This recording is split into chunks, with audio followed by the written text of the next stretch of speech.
오늘도 이렇게 자리해 주셔서 너무 감사드립니다. 다 같이 찬양 드리고 시작하도록 하겠습니다.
주님 감사합니다.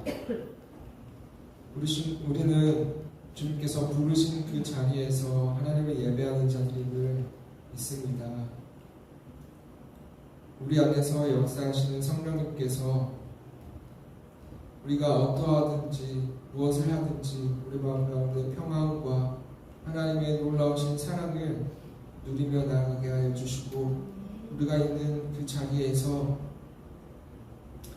우리의 어떠함과 상관없이, 상황이 어떠함과 상관없이 하나님을 예배하며 나갈 수 있는 예배자 될 수 있도록 주님 축복하여 주시옵소서. 오늘도 말씀을 나눌 때 하나님께서 깨닫게 하시고 그 말씀 가운데 우리에게 하시고자 하시는 말씀들을 더욱더 많이 알아갈 수 있도록 주님 우리 안에서 인도하여 주시옵소서. 감사드리며 예수님의 이름으로 기도드립니다. 아멘.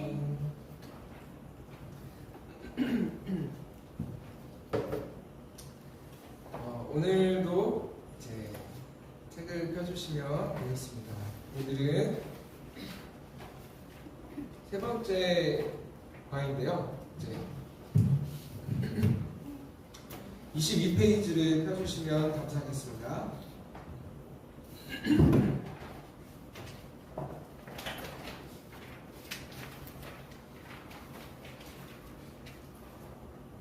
다 있으시죠?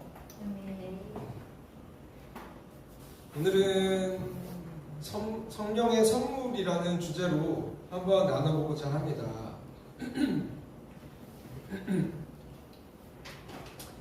이 오늘 제목이 이제 성령의 선물인데, 이 제목을 따라서 먼저 선물에 대해서 한번 생각을 해봤습니다.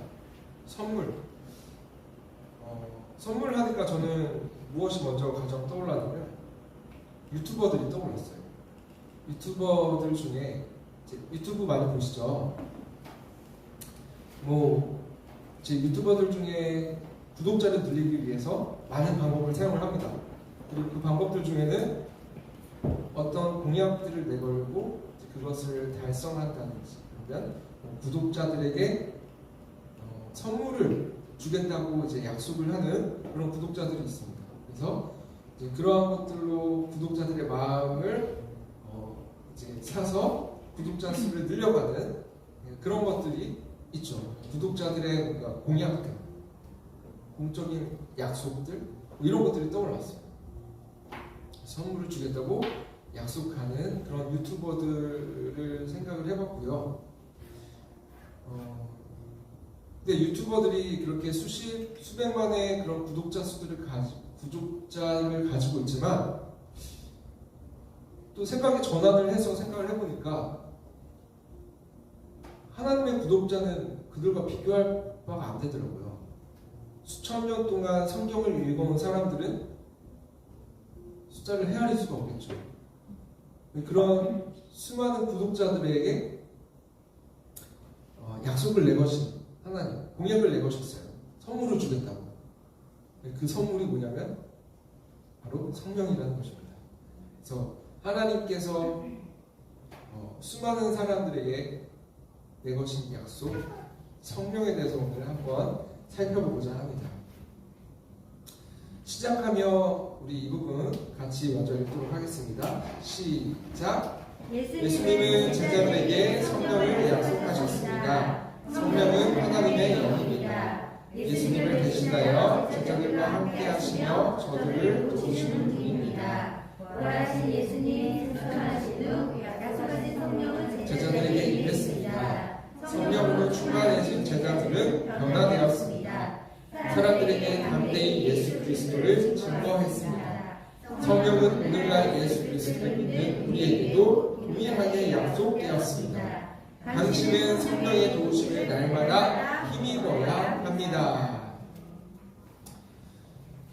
성경에서는 제자들에게 약속을 해주셨고, 근데 그 약속이 제자들에게만 허락된 약속이 아니라 우리들에게까지도 허락된 약속이었습니다. 그래서 또 우리가 순복음이지 않습니까? 물론 이제 요즘은 장로교라 하더라도 성령에 대해서 많이 강조를 하고 되게 뜨겁게 찬양하고 기도하고 그런 교회가 많이 있다고 해요. 성령에 대해서 인정하고 환영하고 모셔드리고. 근데 우리 순복음은 그러니까 그런 장로교에서도 그런 곳이 있긴 하지만 전체적인 분위기는 그래도 역시 순복음이다라는 생각을 하게 됩니다. 얼마 전에 여의도에 갔다 왔는데 확실히 순복음은 다르구나라는 것도 한번 느끼고 왔습니다. 성령에 대해서 또 더 특히 되게 강조하고 인정하는 그런 교단이 바로 우리 교단인데, 그래서 우리가 성령에 대해서 또 많이 익숙하게 많이 접하고 많이 듣고 또 익숙하게 접하고 있잖아요. 근데 이 성령이 근데 우리의 눈에는 보이지 않고 뭔가 우리가 날마다 인정해야 할 분, 의지해야 할 분이라고 하지만 사실 눈에 보이지 않는 한 사실 그게 쉽지는 않은 것 같아요. 그래서 성령에 대해서 확신하고 어떠한 분인지를 우리가 마음 가운데 확실히 가지고 있고 이런 것들이 쉽지 않다는 것입니다. 그래서 그런 것들은 성령님에 대해서 알 수 있는 방법은 한 가지밖에 없는 것 같아요. 말씀을 통해서 깨닫는 것. 그래서 오늘은 성령님에 대해서 말씀을 통해서 한번 알아볼 건데, 그래서 말씀을 좀 살펴볼 말씀이 좀 많아요. 그래서 제가 이것을 준비를 해왔습니다. 그래서 성경을 찾아보는 속으로 들으실 수 있도록 제가 준비를 해왔으니까 쭉 한번 있다가 다시 한번 보도록 하겠습니다. 먼저 도입 질문입니다. 당신은 성령을 받았습니까? 그 사실을 어떻게 확신하고 있습니까? 우리는 성령을 받았을까요? 성령은 예수님을 믿는 사람들에게 하나님께서 선물로 주시는 것입니다. 그래서 우리는 예수님을 믿는 우리들은 성령을 받았다고 할 수 있습니다. 그래서 옆에 성령의 선물, 사도행전 2장 38절을 읽으십시오. 예수님의 제자인 베드로가 유대인들에게 전했던 메시지입니다. 같이 한번 읽어보겠습니다. 시작! 베드로가 이르되 너희가 회개하여 각각 예수 그리스도의 이름으로 세례를 받고 죄사함을 받으라. 그리하면 성령의 선물을 받으리니. 아멘. 그 성령에 대해서 우리에게 주어졌다라는 그런 이제 말씀과 관련해서는 선물로 주어졌다라는 그 말씀 관련해서는 이 구절이 정말 중요한 것 같아요. 왜냐하면 이 구절을 좀 자세히 보면은 받는다라는 부분이 3번이 나와요. 세례를 받고 죄사함을 받으라. 성령의 선물을 받으리니. 받고 받으라 받으리니. 선물 3종 세트입니다. 그래서 우리가 이러한 것을 살펴보면은 하나님이 주시는 거잖아요. 이 3가지 모두 하나님이 주신 겁니다. 우리가 하나님께 얻어내는 것도 아니고 뭔가 하나님과 교환하는 것도 아니고 하나님께서 그냥 주시는 거예요. 우리 역할은 그냥 받는 것밖에 없습니다. 받고. 그래서 모두 하나님께서 주시는 것을 우리가 생각을 해봤을 때 하나님의 마음은 어떠실까? 하나님의 마음은 주고겠죠. 모든 걸 주고 싶으신 마음이실 겁니다. 자, 그렇다면 하나님께서 주시는 순서는 어떤 걸까요? 순서도 되게 중요해요. 여기 성경 구절을 보면 먼저 세례 다음에 죄사함 다음에 성령의 선물이에요. 이게 거꾸로 갈 수는 없어요. 성령 받고 죄사함 받고 세례 받고 이게 안 됩니다. 이제 예수님 믿으면은 우리가 세례 받고 죄사함 받고 성령의 선물. 여기에서 우리가 중요한 거는 죄사함 다음에 성령이라는 것이 중요합니다. 우리가 요한의 침례라고 하잖아요. 요한이 예수님 이전에 와서 사람들에게 물로 침례를 주면서 죄사함에 대해서 선포를 했습니다. 그래서 요한의 침례는 어떤 침례냐면 죄사함을 얻게 하는 침례예요. 그렇다면은 예수님께서 오셔서, 예수님은 성령과 불로 침례를 주시는 분이잖아요. 예수님께서 오셔서 우리에게 주신 성령 침례는 어떤 것인가? 그거는 요한복음 3장 5절 말씀에 우리가 살펴볼 수 있는데요. 제가 나눠드린 이 여기 유인물에 성령의 선물 두 번째 요한복음 3장 5절에 있습니다. 같이 한번 읽어보도록 하겠습니다. 시작. 예수께서 대답하시되 진실로 진실로 내게 이르노니 사람이 물과 성령으로 나지 아니하면 하나님의 나라에 들어갈 수 없느니라. 아멘. 하나님의 나라에 들어갈 수 있는 조건을 예수님께서 말씀해 주셨어요. 근데 우리가 보통 얘기하잖아요. 예수 믿으면은 천국 가, 구원받아. 근데 더 자세히 더 깊이 들어가면 그냥 믿고 끝나는 게 아니에요. 거기에서 반드시 성령 침례가 있어야 됩니다. 성령 침례라는 건 뭐냐면 하나님의 나라에 들어가기 위한 침례예요. 그래서 요한의 침례는 죄사함, 성령 침례는 하나님에 들어가기 위한 반드시 받아야 할 요소라고 할 수 있죠. 그래서 순서가 죄사함 다음에 그게 죄사함이 있고 나서야 성령이 있다라는 것을 우리가 기억을 해야 될 것 같습니다. 그래서 그 밑에 우리 23페이지 초록색 박스가 있는데요. 초록색 박스 세 번째 줄 예수 그리스도를 믿고부터 읽어보도록 하겠습니다. 시작. 예수 그리스도를 믿고 죄사함을 받은 자에게 값없이 은혜로 주시는 하나님의 선물입니다. 성령은 당신을 새 생명으로 거듭나게 하십니다. 또한 당신 안에 거하면서 그리스도를 따르며 닮아감으로 당신을 인도하십니다. 아멘. 여기 예수 그리스도를 믿고 죄사함을 받은 자에게 성령을 받을 수 있는 조건 자체가 죄사함을 받은 자여야만 받을 수 있는 거예요.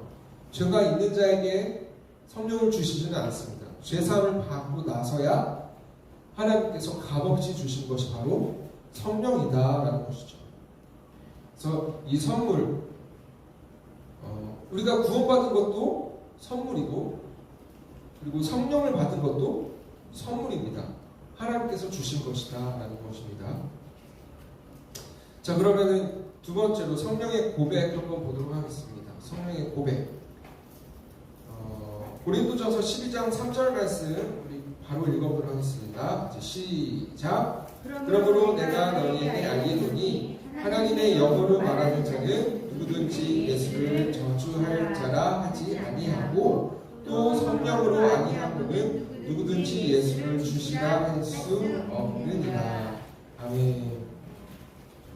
이 말씀을 보면 성령께서는 우리가 예수님을 구주라고 주님이라고 고백할 수 있게 한다고 합니다. 그래서 이 주님으로 고백할 수 있는 것, 이것은 왜 우리가 주님으로 고백할 수 있을까 생각을 해봤어요. 그 이유를 생각을 해보니까 성령님이 우리 안에서 증거가 되시기 때문이라고 생각을 합니다. 그래서 이 성령과 고백 파트를 저는 한마디로 줄여서 증거라고 하겠습니다. 증거.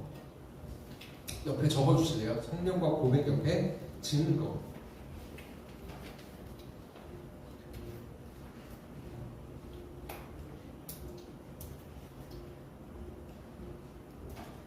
적으셨나요? 자, 그렇다면 그 증거는 어떤 증거냐? 제가 나눠드린 거 성령과 고백 첫 번째에 있습니다. 첫 번째, 내 안에 하나님이 계시다는 증거라는 거예요. 이제 성경 구절이 두 개 있는데 밑에 거 요한일서 4장 13절 우리 같이 한번 읽어보겠습니다. 시작. 그의 성령을 우리에게 주심으로 우리가 그 안에 거하고 그가 우리 안에 거하시는 줄을 아느니라. 아멘. 성령님이 우리 안에 거하시기 때문에 하나님이 우리 안에 계시다는 것을 우리가 알 수 있다는 거예요. 하나님 계시는 증거가 된다는 것입니다. 그럼 또 다른 증거는 뭐가 있을까? 하나님의 자녀로 인쳐주셨다는 증거예요. 그래서 여기도 성경 구절이 두 가지가 있는데요. 밑에 거 에베소서 4장 30절 말씀 같이 읽도록 하겠습니다. 시작. 하나님의 성령을 근심하게 하지 말라. 그 안에서 너희가 구원의 날까지 인치심을 받았느니라. 아멘. 이 인치심이라는 게 확증이라는 말입니다. 우리가 하나님의 자녀가 되었다라는 확실한 증거를 하나님께서는 성령을 주셔서 우리에게 확증해 주셨어요.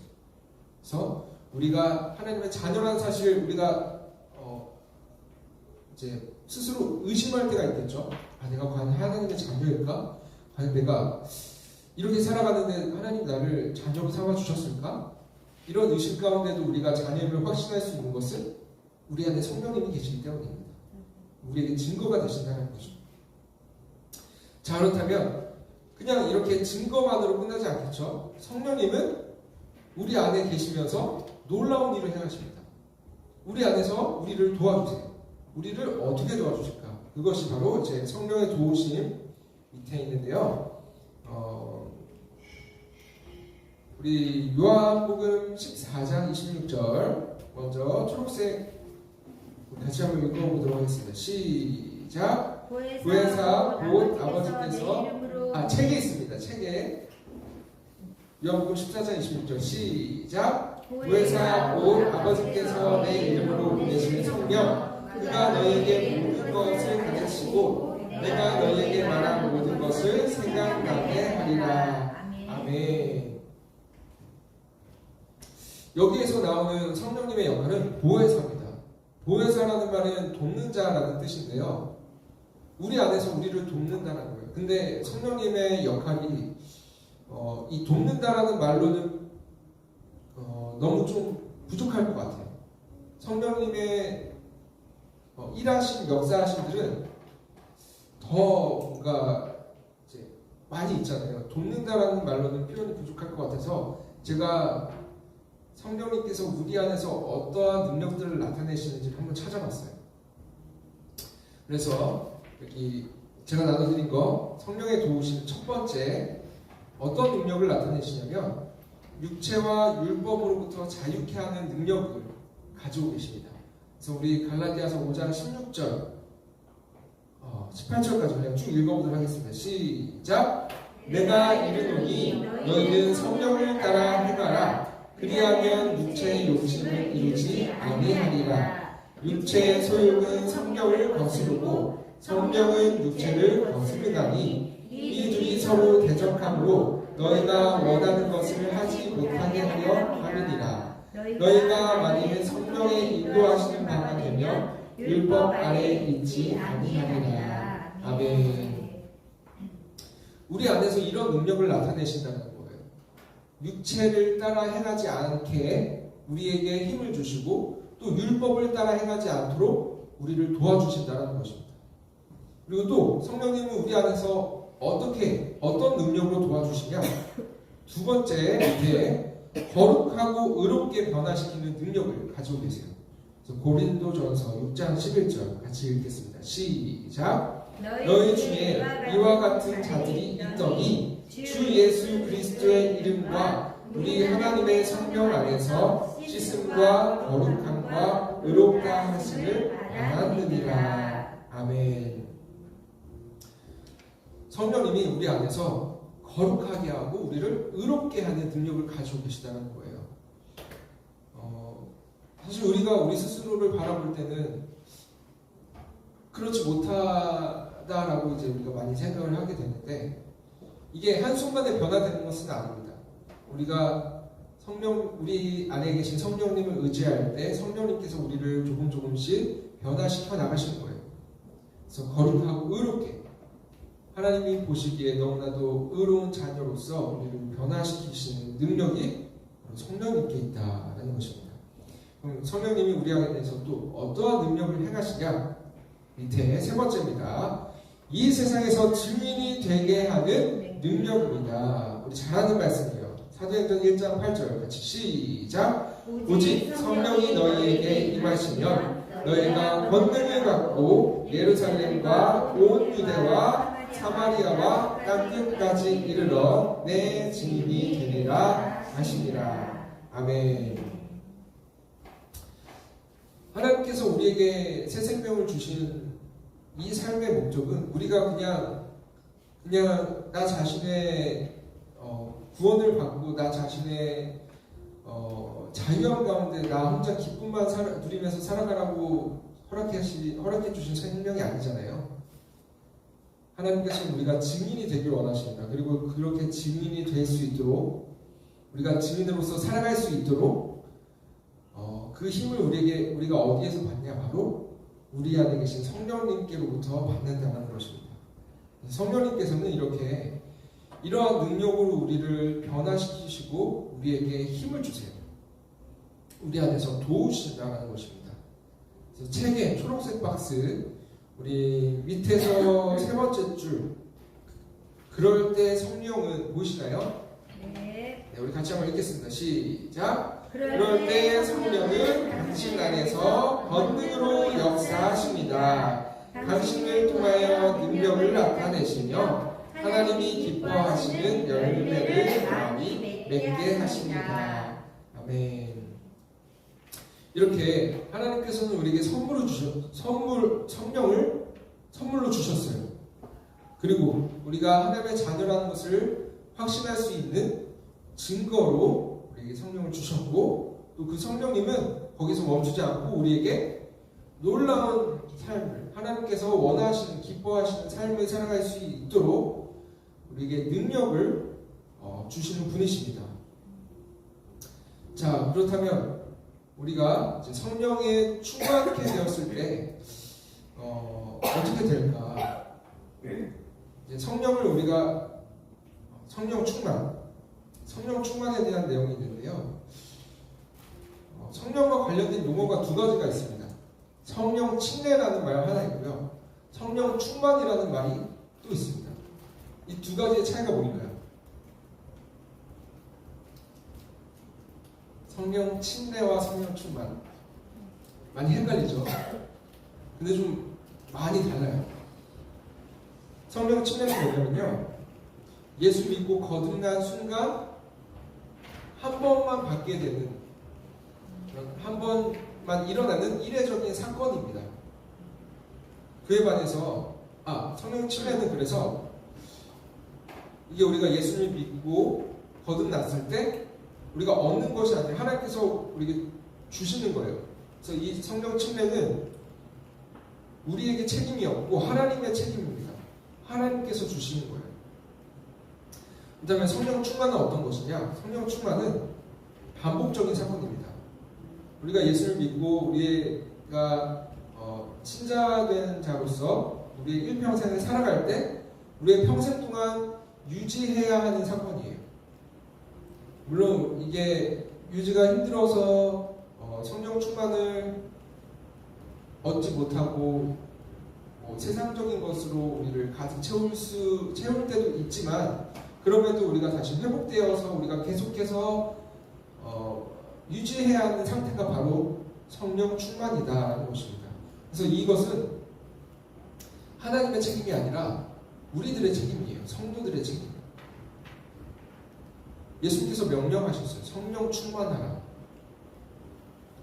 그래서 여기 나오네요. 우리 에베소서 5장 18절 초록색으로 되어 있는 성경 구절 있죠. 18절만 읽어보도록 하겠습니다. 시작. 술 취하지 말라. 이는 방탕한 것이니 오직 성령으로 충만함을 받으라. 아멘. 명령이라는 거죠. 성령 충만함을 주겠다가 아니라 받으라. 우리가 받아야 한다는 거예요. 그래서 우리의 책임이다라는 것입니다. 근데 이것을 우리가 성령 충만을 받기 위해서는 우리가 어떻게 해야 하냐면 하나님의 말씀에 순종해야 합니다. 말씀에 순종할 때 우리 안에서 충만히 역사하시는 거예요. 그래서 이렇게 성령 충만을 우리가 입어야 하는데, 이 충만이라는 것이 뭘까? 성령 충만이 일단 충만이라는 것이 뭘까요? 충만, 가득한 거죠. 국어사전에 이렇게 나와 있습니다. 한껏 차서 가득함. 성령으로 우리를 가득 채우는 거예요. 이런 상태가 됐을 때 우리는 무엇을 할 수 있냐면 하나님과의 교제가 깊어집니다. 그래서 이제 이 성령 충만을 저는 한 단어로 표현을 한다면 통로라고 할 수 있을 것 같아요. 어떤 통로냐면 제가 나눠드린 유인물 첫 번째, 하나님의 능력을 나타내시는 통로. 그래서 우리 사도행전 10장 38절 읽어보도록 하겠습니다. 시작. 하나님이 나사렛 예수에게 성령과 능력을 기름 붓듯 하셨음에 그가 두루 다니시며 선한 일을 행하시고 마귀에게 눌린 모든 사람을 고치셨으니 이는 하나님이 함께 하셨습니다. 아멘. 예수님께서 그러셨던 것처럼 성령으로 충만해진다면 우리는 하나님과 함께 할 수 있게 되고, 그리고 우리를 통해서 하나님의 능력을 나타내시는 그런 일들이 나타난다는 거예요. 성령 충만은 결국에 뭐다?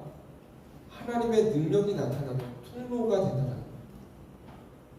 자, 그리고 또 두 번째 있습니다. 두 번째는 어떤 통로냐면 하나님 자신을 계시하시는 통로입니다. 고린도전서 2장 10절 11절 우리 같이 한번 읽어보겠습니다. 시작. 오직 하나님이 성령으로 이것을 우리에게 모으셨으니 성령은 모든 것 곧 하나님의 깊은 것까지도 통달하시느니라. 사람의 일을 사람 속에 있는 영 외에 누가 알리요. 이와 같이 하나님의 일도 하나님의 영 외에는 아무도 알지 못하느니라. 아멘. 우리가 이런 성경 구절 많이 떠올리죠. 육체는 마음은 원이로되 육체는 그렇지 못하다. 이런 성경 구절을 뭔가 우리 스스로를 변명해야 될 때 많이 떠올립니다.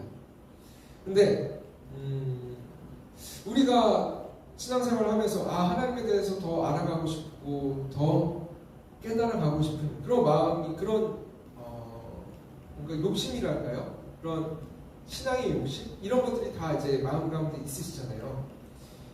우리가 하나님을 더욱더 알아가기 위해서는 방법이 하나밖에 없어요. 깊은 것까지도 통달하시는 분, 성령님을 통해서밖에 우리가 알 수밖에 없다는 것입니다. 그래서 11절에 하나님의 일도 하나님의 영 외에는 아무도 알지 못하느니라. 하나님을 알아가기 위해서는 우리가 성령을 통할 수밖에 없다는 것입니다. 그래서 성령님이 하나님을 알게 하시는 통로가 되는 거예요. 그래서 이 성령 충만을 우리가 받을 때 이런 능력과 하나님의 계시가 되는 통로로서 우리가 하나님과 더욱더 깊은 교제를 나눌 수가 있다는 것입니다. 책에 우리 성령 충만 초록색 박스 첫 번째 줄 우리 같이 한번 읽어보도록 하겠습니다. 시작. 그리스도인에게 성령 충만은 필수입니다. 올바른 신앙생활을 위해 반드시 요구되는 영적 상태입니다. 세 번째 줄 따라서 있는데요. 같이 따라서 당신은 시작. 따라서 당신은 늘 성령 충만을 갈망해야 합니다. 자, 네, 됐습니다.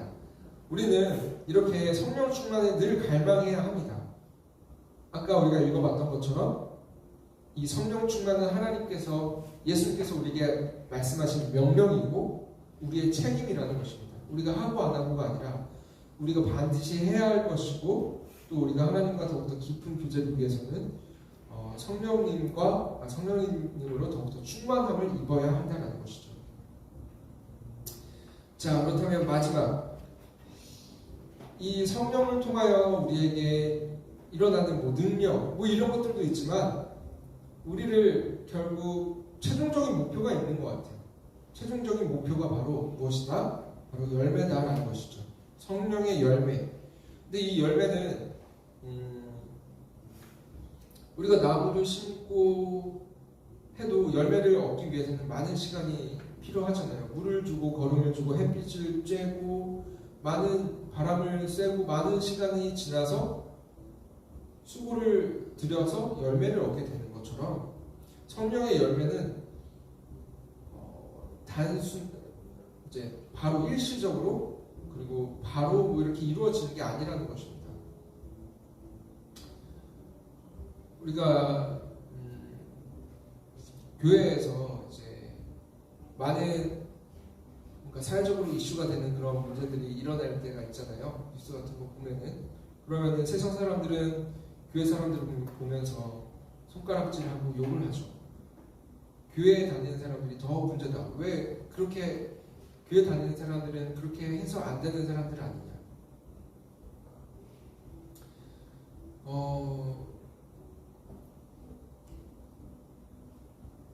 사실 우리의 현재 모습만 보면은 우리도 다 마찬가지인 것 같아요. 그렇지만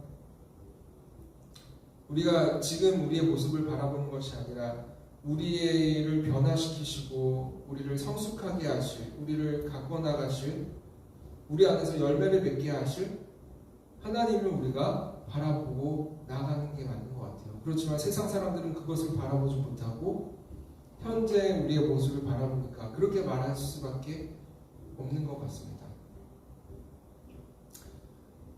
물론 이것으로 이제 다 표현하고 설명될 수 있는 부분은 아니지만 열매라는 것이 어찌됐든 오랜 시간이 걸려야 한다는 거예요. 그래서 우리 갈라디아서 5장 22절, 23절 이 성령의 열매는 무엇이 있나 우리 같이 한번 말씀을 통해서 읽어보겠습니다. 시작! 오직 성령의 열매는 사랑과 희락과 화평과 오래 참음과 자비와 양성과 충성과 온유와 절제니 이 같은 것을 금지할 법이 없느니라. 아멘. 이러한 열매들이 우리의 삶 가운데 점진적으로 변화되면서 나타난다는 것입니다. 그것이 성령님께서 우리 안에서 하시는 일이에요. 근데 우리가 성령의 열매를 생각을 할 때 좀 비슷한 게 있어요. 열매와 비슷한 거. 뭐냐면 은사입니다. 성령의 은사. 성경에도 성령의 은사가 나오는데요. 이 열매와 은사의 차이점은 뭘까요? 열매와 은사. 열매와 은사도 좀 많이 달라요. 먼저 은사는 뭐냐면 예수님을 믿고 난 후에 우리가 주님을 올바로 섬길 수 있도록 잘 섬기고 또한 성도들에게 은혜를 끼칠 수 있도록 하나님께서 우리에게 은혜로 주신 능력과 재능이라고 볼 수 있습니다. 그래서 헬라어로는 카리스마라고 하는데요. 하나님께서 전적으로 주신 거예요.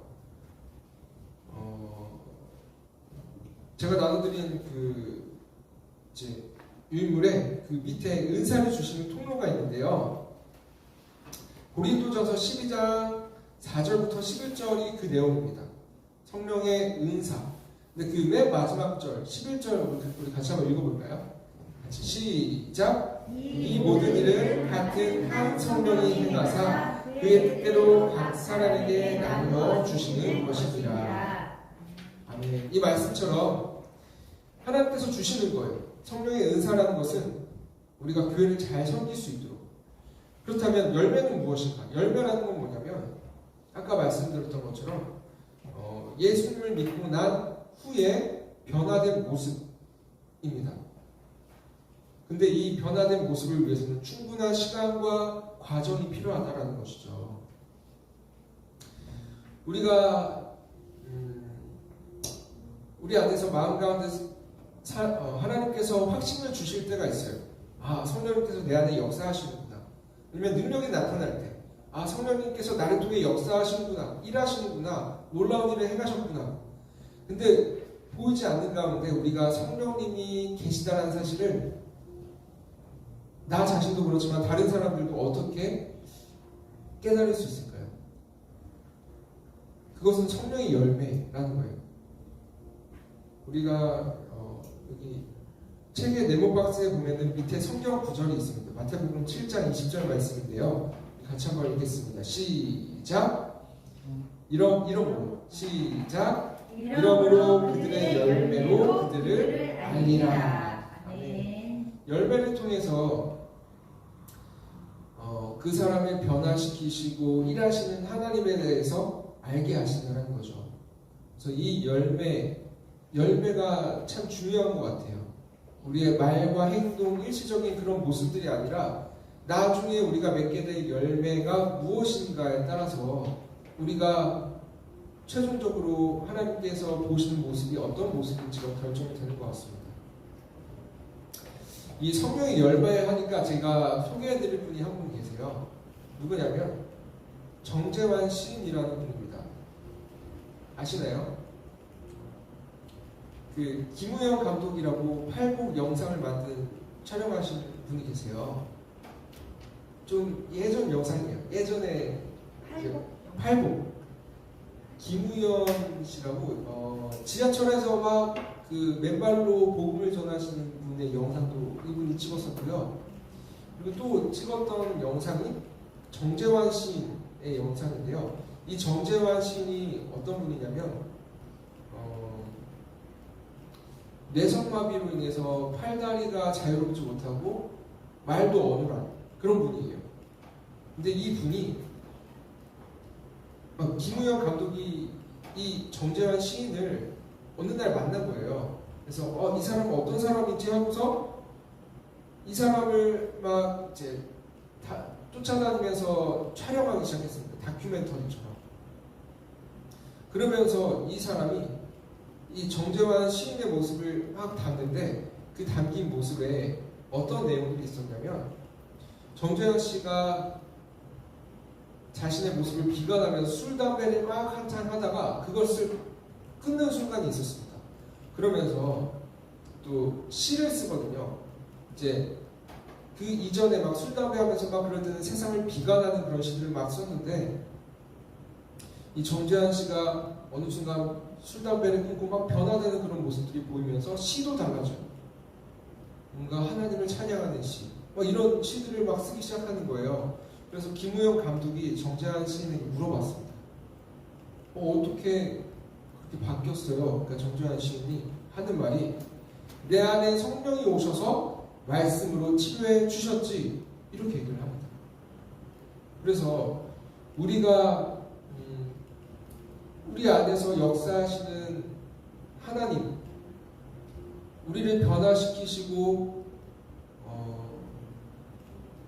우리를 다듬어 가시는 하나님을 나 자신만이 아니라 다른 사람들도 알게 하는 것은 열매라는 것이죠. 우리의 삶의 모습, 우리가 어떠한 열매를 맺는가. 그래서 이것은 물론 이제 사람마다 다 시간과 과정이 다 달라요. 누군가는 조금 이른 시간에 열매를 맺을 수도 있겠고, 어떤 사람은 많은 시간과 돌고 돌아서 그런 분 계시죠. 돌고 돌아서 오랜 시간 가운데 열매를 맺게 되는 거예요. 다 각자의 시간 가운데, 하나님의 시간 가운데 열매를 맺게 되는 것은 다 때가 다르지만 그 열매를 통해서 우리는 결국 하나님께서 그 사람 안에서 역사하셨다는 것을 우리가 알 수 있다는 것입니다. 그래서 사람들이 우리를 통해서 하나님을 보게 하고 또 나 자신도 내가 하나님의 백성이구나라는 것을 확신할 수 있는 그것이 바로 무엇이냐면 열매다라는 것이죠. 그래서 책의 초록색 박스 우리 두 번째 줄 사랑, 희락, 화평 우리 쭉 읽어보도록 하겠습니다. 시작! 사랑, 희락, 화평, 오래 참음, 자비, 양성, 충성, 온유, 절제가 삶 속에 나타나 거룩하신 하나님을 닮은 모습으로 점차 변화하게 됩니다. 열매가 우리에게 이러한 역할을 한다는 것입니다. 그래서 이렇게 성령에 대해서 쭉 살펴봤어요. 성령이라는 것은 우리에게 하나님께서 선물로 주신 것이며 또 우리가 하나님의 자녀라는 것을 증거하고 우리 안에서 그 자녀된 삶을 살아갈 수 있는 능력을 부어주시며 또한 하나님의 깊은 교제를 이룰 수 있는 통로로서 우리 안에서 충만함을 우리가 입어야 하는 것이고 또한 우리를 통하여 하나님을 드러낼 수 있는 열매를 맺게 하는 것이 바로 성령님이시다. 이렇게 성령님에 대해서 우리가 쭉 살펴봤습니다. 말씀을 통해서. 이 성령님에 대해서 우리가 더 의지해야 하고 성령님으로 충만해져야 한다는 것을 우리가 이제 알게 되었습니다. 이제 알게 됐으면 어떻게 해야 할까요? 우리가 순종함으로 충만함을 입어야겠죠. 살아가는 우리 모두가 되었으면 좋겠습니다. 우리 마무리하며 한번 읽어볼까요? 27페이지 첫 번째 줄부터 쭉 우리 끝까지 읽어보도록 하겠습니다. 시작! 예수 그리스도를 믿고 죄 사함을 받을 때 당신은 성령을 선물로 받게 됩니다. 성령은 당신 속에 거하시면서 당신을 도우십니다. 당신으로 하여금 예수님을 주님으로 고백하게 합니다. 또한 성경 말씀을 깨닫게 하시며 생각나게 하십니다. 이처럼 성령은 하나님의 말씀에 따라 올바로 믿음 생활을 할 수 당신을 도우시며 인도하십니다. 성령의 인도하심에 따라 하나님의 말씀에 순종하며 살아갈 때 당신은 성령으로 충만하게 됩니다. 하나님의 권위를 경험하며 성령의 열매를 맺게 됩니다. 이러한 성령의 역사가 당신 안에서 이루어질 때 당신은 하나님과 친밀한 교제를 누리며 천국을 경험하게 됩니다. 아울러 하나님의 종으로 수임받는 가운데 하나님을 닮은 모습으로 변화됩니다. 아멘. 뭔가 우리가 눈에 보이지 않는 성령님에 대해서 말씀으로만 살펴보니까 좀 뭔가 지루한 감이 있긴 있었던 것 같아요. 가장 중요한 것은 우리가 성령님을 체험하고 경험하는 것이죠. 삶 가운데 내 안에서 역사하신 성령님, 나를 바꿔가시고 변화시키시는 성령님을 우리가 경험하게 되면 또 그만큼 짜릿한 것은 없는 것 같습니다.